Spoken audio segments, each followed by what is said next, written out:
जिन्होंने हमारे हक और अधिकार की लड़ाई लड़ी।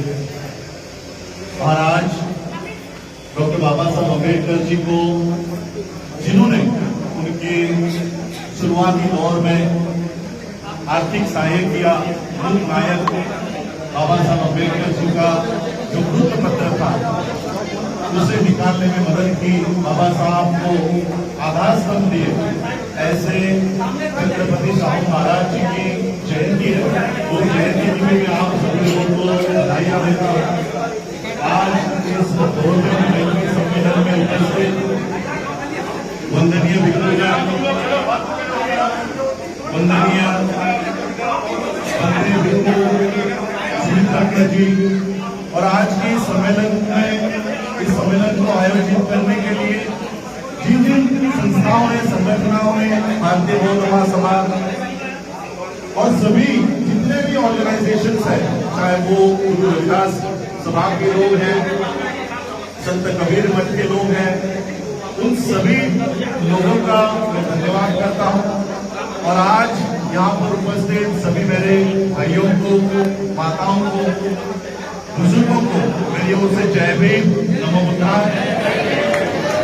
मुझे पता है कि आज मैं यहाँ पहली बार आया हूँ, तो आप लोगों की भावनाएं हैं मुझसे मिलने की, फोटोज लेने की, लेकिन मैं आप लोगों को कहना चाहता हूँ कि आज मैं पूरे भारत भर में मैं जो दौरा कर रहा हूँ वो केवल फोटोज के लिए और मिलकर ये मिशन आगे नहीं बढ़ने वाला।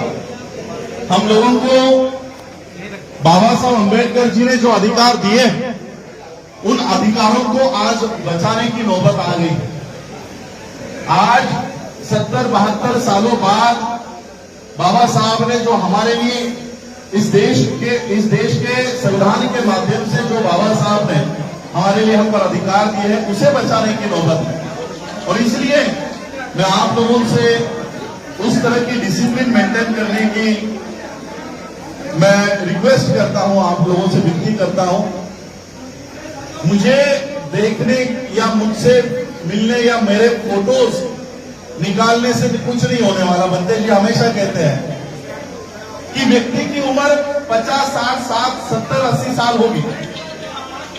70 साल की उम्र है मेरी, 70 साल तक का जीवन मुझे मिला है। 70 साल के जीवन जिसको मिला है, उसके साथ फोटो लेने के बजाय 2500 सालों से जो हमारी ये जो विचारधारा चली आ रही है, हमको उसको बचाना है। 70 साल के पीछे हम भागे,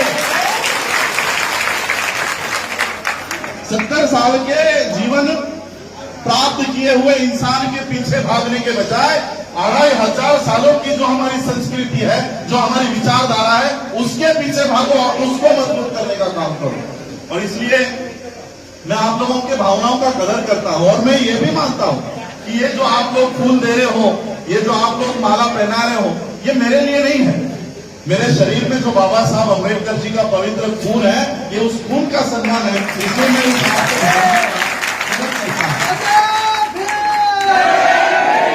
लेकिन मैं एक बात और कहना चाहता हूं कि आप लोग मुझे बाबा साहब अम्बेडकर जी के परिवार का सदस्य होने के नाते यहाँ पर देखने के लिए, सुनने के लिए आए।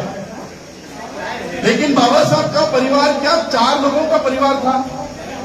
क्या बाबा साहब के परिवार में केवल उनके बेटे और उनके भतीजे ही थे?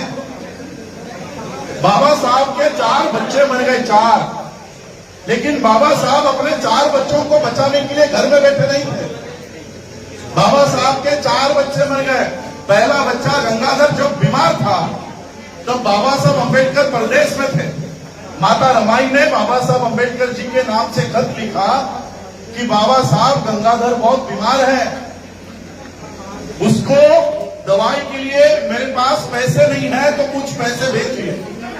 बाबा साहब ने खत लिखा और खत में लिखा कि रामू, मेरे पास भी पैसे नहीं है, मैं भी दिन में एक ब्रेड का टुकड़ा खाकर दिन गुजार रहा हूं।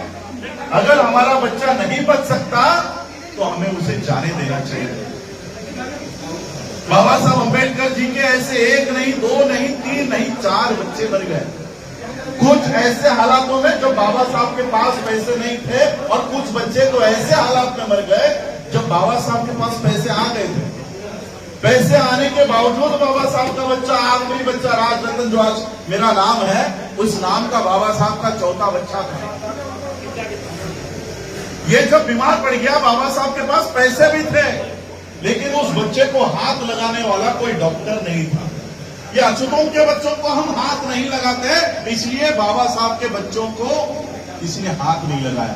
आज आपके बच्चे को अगर 100 डिग्री बुखार भी आ जाए तो आप आपके यहाँ के सबसे महंगे डॉक्टर के पास जाकर अपने बच्चे को ठीक करवाते हो। आज आपके बच्चे जो आज यहाँ पर दिखाई दे रहे हैं, बाबा साहब ने अपने 4 बच्चे अगर इस जमीन में नहीं गाड़े होते तो आज हमारे बच्चे भी जिंदा नहीं दिखते।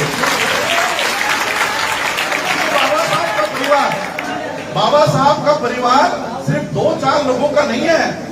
मैं रिश्ते से, खून से तो बाबा साहब का परपोता तो हूं ही, लेकिन विचारों से मैं बाबा साहब का सुपुत्र हूं। और मैं आप लोगों को कहना चाहता हूं कि इस देश में हर वो व्यक्ति जो बाबा साहब के विचारों पे चलता है, वो बाबा साहब का खून है, वो बाबा साहब के विचारों का बेटा है। और इसलिए हम लोगों को विचारों के लोग तैयार करने हैं। आज यहाँ पर हमारे दौरों का उत्तर प्रदेश में जो सारे अलग अलग जिलों में दौरे लगे हैं, बंदे सुमित रतन जी के नेतृत्व में, सभी अम्बेडकराइट्स लोगों के नेतृत्व में, इसका एक उद्देश्य है। इसका उद्देश्य यही है कि हम लोग अलग अलग संगठनाएं, हमारे अलग अलग संगठनाएं बनी है और हम लोग अलग अलग काम कर रहे हैं। काम एक ही विचारधारा का है, एक ही विचारधारा का। यहाँ पर हम सभी लोग उस विचारधारा पर काम करने वाले लोग हैं जो तथागत बुद्ध से लेकर डॉक्टर बाबा साहब अम्बेडकर जी तक ये विचारधारा, मान्यवर काशीराम जी तक ये विचारधारा चली आ रही है। ये उस विचारधारा के हम एक ही लोग। अगर हमारी विचारधारा एक है तो हमारे आंदोलन अलग अलग क्यों है? हमारा दुश्मन अगर एक है, ये 2 विचारधाराओं की लड़ाई चल रही है। एक ऐसी विचारधारा जो समता, न्याय, बंधुता इसके ऊपर आधारित है, और एक विचारधारा आधारित है जो समता नहीं चाहती। एक विचारधारा ऐसी है कि शूद्रों ने अगर पढ़ाई भी कर ली तो उनका धर्म भ्रष्ट हो जाता है। ऐसी एक विचारधारा काम कर रही है देश में। ये 2 विचारधाराओं की लड़ाई चल रही है, और इसलिए जो हम समता को मानने वाले लोग हैं, चाहे वो अलग अलग संगठनों में हो, लेकिन हमारा आंदोलन एक होना चाहिए। और तब यह आंदोलन अगर एक होता है तब हमारी ताकत भी, ये जो अलग अलग उंगलियां हैं, एक होने पर ये मुट्ठी बन जाएगी। आज जो लोग इस देश के संविधान के खिलाफ है, ये मुट्ठी अगर उनके मुंह पर पड़ी तो ऐसे लोग फिर कभी उठकर खड़े नहीं हो पाएंगे। इसलिए हमारे कार्यक्रमों का उद्देश्य यह है कि जितने भी अलग अलग संगठन हैं, चाहे वो बाबा साहब अम्बेडकर जी के नाम पर बनी हो, तथागत बुद्ध के नाम पर बनी हो, गुरु रविदास जी के नाम पर बनी हो, संत कबीर मठ के लोग हो, वाल्मीकि समाज के लोग हो, हमारे संगठन भले अलग अलग हो, लेकिन हमारा आंदोलन एक होना चाहिए। और ये इसलिए एक होना चाहिए क्योंकि जो अधिकार बाबा साहब हमको देकर गए हैं, आज उन अधिकारों को छीनने वाले लोग, खत्म करने वाले लोग आज यहाँ पर इस देश में हुक्मरान बन बैठे हैं। इस देश में संविधान कब लागू हुआ? 1950 में लागू हुआ। 1949 में बाबा साहब ने इस देश को संविधान दिया। 1950, आज 2021 है, कितने साल हो गए? 71। मनुस्मृति कितने सालों तक थी इस देश में? 2-2.5 हजार सालों तक मनुस्मृति, तथागत बुद्ध के भी पहले से इस देश में इन लोगों ने असमानता फैला दी थी। 2-2.5 हजार सालों की मनुस्मृति। अगर हम औसतन एवरेज हमारी एज पकड़े, 100 साल भी अगर पकड़ते हैं तो 2500 साल के मनुस्मृति के कानून में हमारी कितनी पीढ़ियां गई होंगी? 2500 सालों के मनुस्मृति में 100 अगर हमारी उम्र पकड़ते हैं तो 25 पीढ़ियां हमारी मनुस्मृति के कानून में जी रही थी। आपके परदादा, उनके परदादा, उनके परदादा, आपको तो नाम भी पता नहीं होगा। 4-5 पीढ़ियों बाद हमारे नाम भी हमको पता नहीं होंगे। तो 25 पीढ़ियां हमारी मनुस्मृति के कानून में जी रही थी। अब संविधान हुआ है 71 ईयर का, इसमें हमारी एक पीढ़ी भी अभी तक पूरी नहीं हुई है। लेकिन 2500 सालों के मनुस्मृति को 70 साल के संविधान से डर लगने लग गया। ऐसा क्यों? ये डर क्यों है? 70 सालों में ही इस देश के संविधान को क्यों हटाया जा रहा है? एक आर्टिकल 21C कहता है कि इस देश में एजुकेशन, शिक्षा, ये सभी स्टेट्स की जिम्मेदारी होगी। अब ये आर्टिकल खत्म कर दिया गया। न्यू एजुकेशन पॉलिसी 2020 लाया है और कहा है कि अब ये स्टेट, कोई भी स्टेट एजुकेशन नहीं देगा। एजुकेशन कौन देगा? अडानी, अंबानी, ऑक्सफोर्ड, कैम्ब्रिज, ये देंगे। यानी जिन स्कूलों में हमारे बच्चे शिक्षा प्राप्त करके IAS बन रहे थे, अब ऐसे स्कूल तैयार होंगे जहां पर हमारे बच्चे दहलीज पर भी पैर नहीं रख पाएंगे। तो ये क्यों खत्म कर रहे हैं? ऐसा क्या लिखा है बाबा साहब ने संविधान में? ऐसा क्या है संविधान जो 2500 साल की मनुस्मृति इस संविधान से डर रही है? ऐसा क्या लिखा है? चलिए मैं उदाहरण के साथ आप लोगों को संविधान क्या है और मनुस्मृति क्या थी यह आप लोगों को बताना चाहूंगा। और यह उदाहरण भी किसी XYZ आदमी का नहीं लूंगा, यह उदाहरण मैं खुद बाबा साहब का लेना चाहता हूं। मनुस्मृति के कानून में बाबा साहब के साथ क्या हुआ करता था और संविधान में हमारे साथ क्या हो रहा है। बाबा साहब जब 7-8 साल के थे तब उनके पिताजी मिलिट्री में थे और कई महीने वो घर पर नहीं आते थे। जहां पर पोस्टिंग हो गई वहीं पर वो सर्विस किया करते थे। तो बाबा साहब के पिताजी को लगा कि बहुत महीने हो गए मैंने अपने बच्चों को नहीं देखा, क्यों ना अपने बच्चों को वैकेशंस जो लगी है, छुट्टियां लगी है स्कूल की, तो क्यों ना बच्चों को अपने हेडक्वार्टर पे बुलाया जाए। तो बाबा साहब के पिताजी ने खत लिखा और बच्चों को कहा कि अभी आपकी छुट्टियां लग गई है, आप लोग मुझे मिलने के लिए ये ट्रेन पकड़ के इस तारीख को या किस तारीख को आने वाले हो वो लिख कर मुझे भेजो, मैं आप लोगों को लेने के लिए आ जाऊंगा। अब ये खत बाबा साहब को मिला। बाबा साहब ने देखा कि हमारे पिताजी ने हमको बुलाया है, तो बाबा साहब, उनके भाई और उनके बहन के बच्चे सभी 4-5 लोग ये बाबा साहब के पिताजी को मिलने के लिए निकल पड़े। अब बाबा साहब ने खत लिखा कि हम ये ट्रेन पकड़ के इस तारीख को आ रहे हैं, लेकिन ये खत, ये टेलीग्राम बाबा साहब के पिताजी को मिला ही नहीं। अब उनको पता ही नहीं था कि बच्चे कब आने वाले हैं और बच्चे ट्रेन पकड़ के निकल गए। ट्रेन पकड़ के निकल गए, जिस प्लेटफॉर्म पे, जिस स्टेशन पे उतरने के लिए कहा था वहां पर उतर गए और बच्चे राह देख रहे अपने पिता। अब पिता को पता ही नहीं कि बच्चे आ गए। बाबा साहब स्टेशन पे खड़े हैं, उनके भाई, उनके बहनों के बच्चे। स्टेशन मास्टर ने देखा ये अच्छे घर के लड़के दिख रहे हैं, बच्चे दिख रहे हैं, तो स्टेशन मास्टर उन बच्चों के पास आया। उसने देखा ट्रेन चली गई, सभी लोग चले गए, ये बच्चे क्यों रुके हैं? स्टेशन मास्टर ने बच्चों को पूछा, बाबा साहब को पूछा कि आप लोगों को कहां जाना है? तो बाबा साहब ने वो खत दिखाया कि मेरे पिताजी मिलिट्री में ऑफिसर है और उन्होंने हमको मिलने के लिए बुलाया। स्टेशन मास्टर को लगा ये बड़े ऑफिसर के बच्चे हैं, तो स्टेशन मास्टर ने वहीं पर एक बैलगाड़ी खड़ी थी, बैलगाड़ी वाले को बुलाया और कहा कि ये बच्चे अच्छे घर के लग रहे हैं, बड़े अफसर के बेटे हैं, बच्चे हैं, इनको ये पते पर छोड़ दो। तो बैलगाड़ी वाले ने उन बच्चों को, बाबा साहब को बैलगाड़ी में बिठाया और जैसे ही बैलगाड़ी ये बाबा साहब के पिताजी जहां पर रुके हुए थे वहां के लिए निकल पड़ी, वो बैलगाड़ी वाला बच्चों से चर्चा करना शुरू कर दिया, बात करना शुरू कर दिया, कौन गांव के हो, कहां से हो, और धीरे धीरे तो कौन से जाति के हैं ये भी उसने पता करवाया। और जैसे ही उस बैलगाड़ी वाले को पता चला कि ये तो अछूतों के बच्चे हैं, निचले जाति के बच्चे हैं, उसने बैलगाड़ी रोकी और बाबा साहब को और उन सभी बच्चों को गालियां देकर नीचे उतार दिया कि अभी मेरे गाड़ी से नीचे उतरो, तुम्हारे कपड़ों से मैं धोखा खा गया, मुझे लगा कि तुम लोग सवर्णों के बच्चे हो। बाबा साहब और वो सभी बच्चे नीचे उतर गए। बाबा साहब ने कहा ये ज्यादा पैसे ले लो, लेकिन हमको हमारे पिता के यहाँ छोड़ दो। तो ज्यादा पैसे के लालच में बैलगाड़ी वाला बोला ठीक है, लेकिन तुम लोग अछूत हो, इसलिए मेरी गाड़ी में बैठ नहीं सकती, मेरे गाड़ी में बैठ नहीं सकते, मेरे गाड़ी के पीछे पीछे चलते चलते आओ। और फिर वो गाड़ी बैलगाड़ी चलने लग गई। बाबा साहब और सभी बच्चे बैलगाड़ी के पीछे पीछे चल रहे थे। कई किलोमीटर चलने के बाद बाबा साहब को प्यास लग गई। बाबा साहब ने बैलगाड़ी वाले से कहा कि आपके पास जो पानी है वो पानी मुझे दीजिए, मुझे बहुत प्यास है। बैलगाड़ी वाले ने कहा कि तुम लोग अचूक हो, मैं तुम लोगों को अपना पानी नहीं पिला सकता, लेकिन आगे अगर कोई नदी आती है, तालाब आता है तो गाड़ी रोक लूंगा, वहां से पानी पी ले। बहुत देर हुआ, कोई नदी नहीं आ रही थी, कोई नाला नहीं आ रहा था, कुछ नहीं आ रहा था। बैलगाड़ी वाले को भी दया आ रही थी कि बच्चे पानी प्यास लगी है, पानी मांग रहे हैं।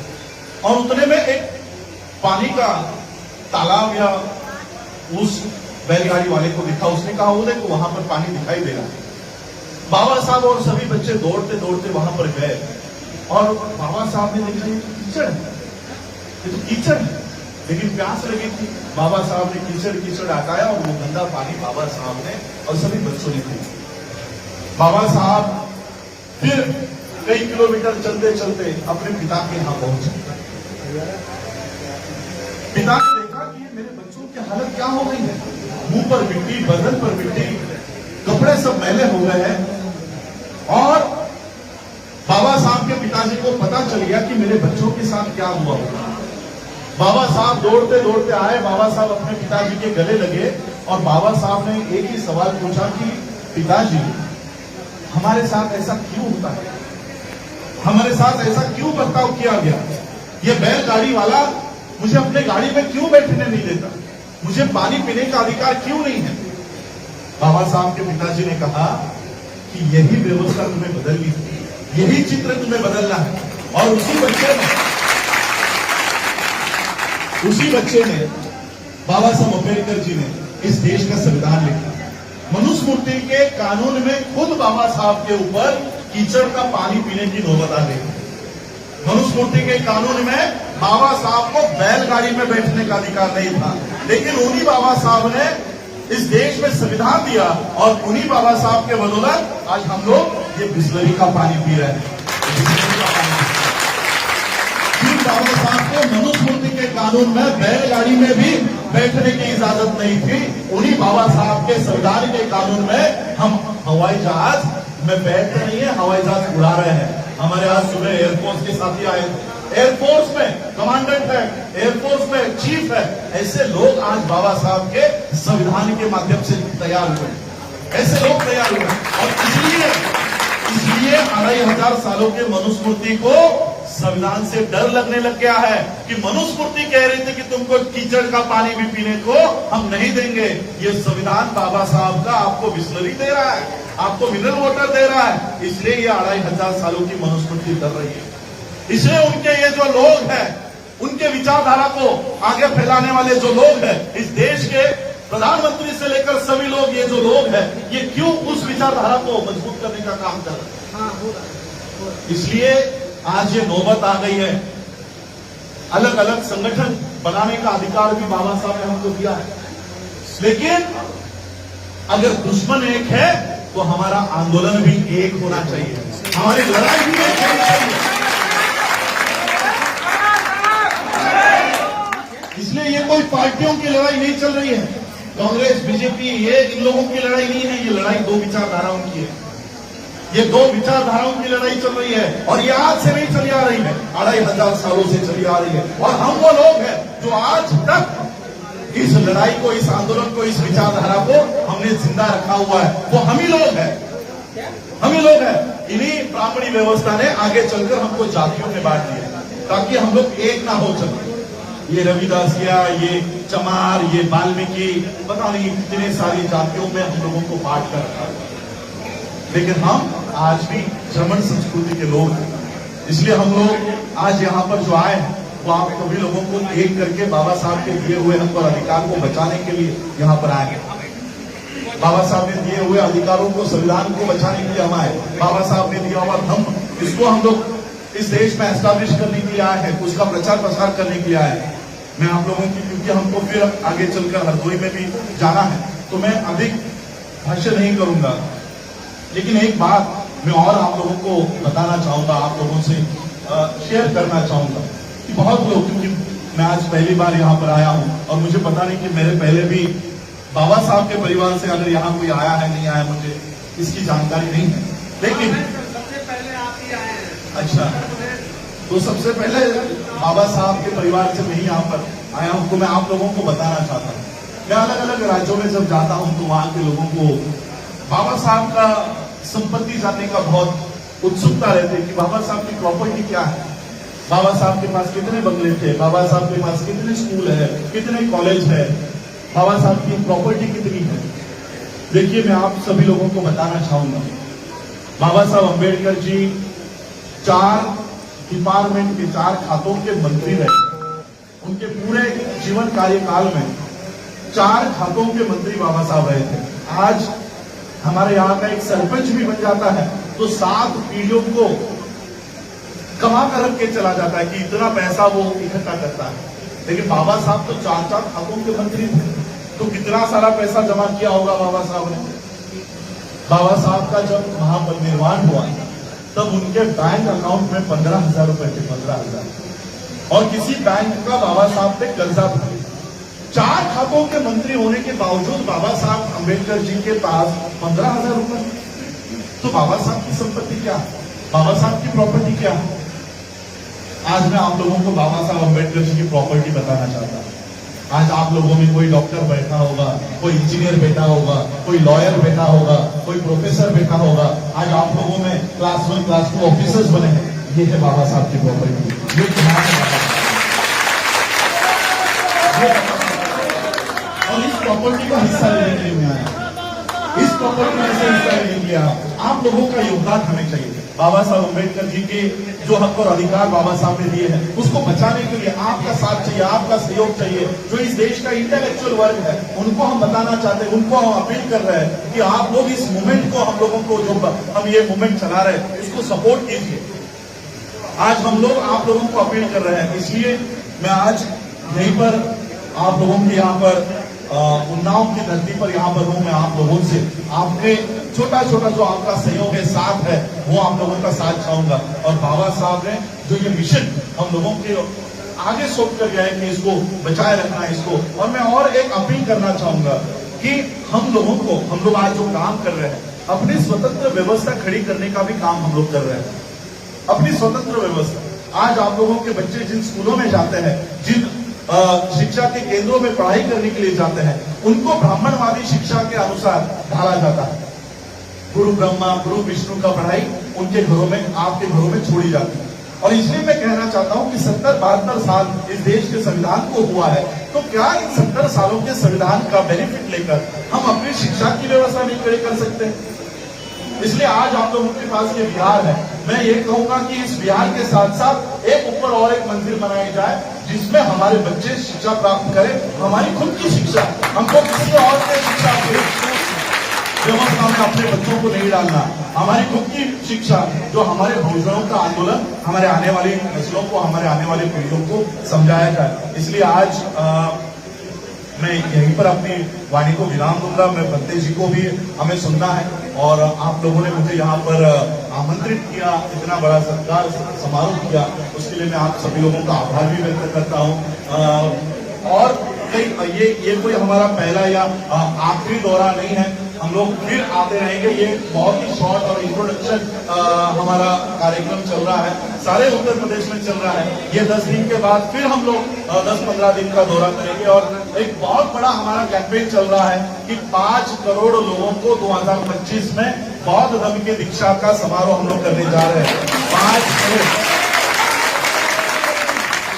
और ये सभी इंटेलेक्चुअल, सभी लीडर्स, जितने भी दिल्ली से लेकर कश्मीर से लेकर कन्याकुमारी तक जितने भी इस विचारधारा में काम कर रहे लोग हैं, वो सभी लोग काम कर रहे हैं। ये किसी एक के नेतृत्व में नहीं हो रहा है, सभी बहुजन समाज के नेतृत्व में हो रहा है। और इसलिए मैं आप लोगों को 2025 का आज ही आमंत्रण देके जा रहा हूं। 2025 के अशोका विजयादशमी के दिन प्लेस कहां पर है ये डिक्लेयर किया जाएगा। उस दिन आप सभी लोगों को बौद्ध धर्म की दीक्षा लेने के लिए, आप सभी उन्नाव के लोगों को मैं आमंत्रित कर रहा हूं कि 2025 के अशोका विजयादशमी के दिन हम लोगों को बौद्ध धर्म के दीक्षा के समारोह में भी शामिल होना है। इतना ही मैं कहूंगा और अपनी वाणी को विराम देता हूं। जय हिंद, जय भारत। जय श्री राम।